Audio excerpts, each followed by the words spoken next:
Toujours en direct d'Entreprise et Territoires Boulogne, salle d'En-Raymond, en direct de notre studio live. Je suis avec Fabien Prognier, le directeur de Forminov, et ses collègues, Delphine Co, Delphine chargée de communication, et André Urquijo, directeur commercial. Bonjour, merci de nous avoir rejoints. On va parler formation. C'est vrai qu'on n'aborde pas souvent ce sujet dans les salons Entreprises et Territoires, pourtant c'est un sujet important. Vous êtes une structure de Boulogne-sur-Mer et vous avez en tête de révolutionner un petit peu le monde de la formation qui s'était un petit peu, il faut bien le dire, endormi ces derniers temps.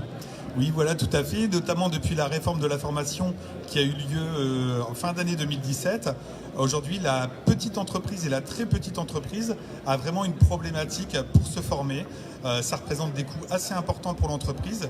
Et justement, on a eu cette idée un peu révolutionnaire de mutualiser les coûts, mais aussi mutualiser les savoir-faire et voilà, créer une communauté pour un enrichissement mutuel des entreprises. Alors qu'est-ce qui se passe en fait pour l'entreprise qui veut faire partie de votre réseau? Il intègre une communauté, ça lui permet d'avoir accès à des formations spécifiques? Voilà, tout simplement, on a un large éventail de formations. Effectivement, l'entreprise qui devient adhérente de Forminov bénéficie de tous ces avantages et des avantages de la communauté, c'est-à-dire aussi un réseau d'entreprises, une mise en lumière, car notre site internet sera aussi une web TV sur laquelle on pourra trouver des reportages que nous allons tourner non seulement dans nos actions, mais aussi sur les entreprises et les associations qui font du bien sur le territoire, toujours dans un esprit positif. André Urquijo, vous êtes le directeur commercial de Forminov. Oui. Est-ce que c'est un produit facile à vendre aux entreprises? Ce que je pense, c'est que Forminov, c'est avant tout de l'innovation. Donc sortir des sentiers battus avec des actions concrètes et qui aident les chefs d'entreprise des TPE et PME.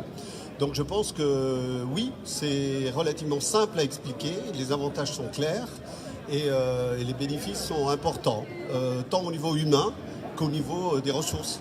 Parce que les ressources sont toujours limitées. Alors comment optimiser les ressources des TPE? Je pense que Forminov a une bonne réponse à leur offrir. Et puis au-delà des obligations de formation, il y a le côté humain, c'est que ça crée des liens. Absolument. Comme disait Fabien juste avant, on utilise les ressources disponibles. Donc il y a une entreprise qui dispose d'une salle de formation, elle en fait bénéficier le groupe.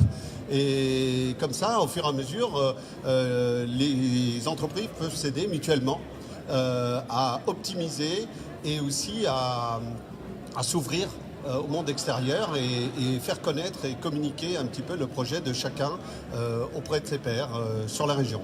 Une dernière question à Delphine Co, pour mieux connaître Forminov, vous êtes chargé de communication, vous êtes aussi tourné vers le grand public, c'est-à-dire que vous faites des opérations très visibles du grand public. Oui, tout à fait, mon aspect visuel concernant les formations.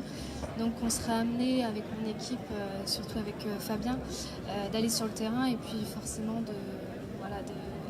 d'avoir un aspect humain et puis forcément le faire découvrir à tous les réseaux et dynamiser notre image de Forminov. C'est l'équipe de Forminov que vous retrouvez ici à Entreprises et Territoires et bien sûr sur le Boulonnais très prochainement. Pensez-y pour vos formations internes, externes à votre entreprise.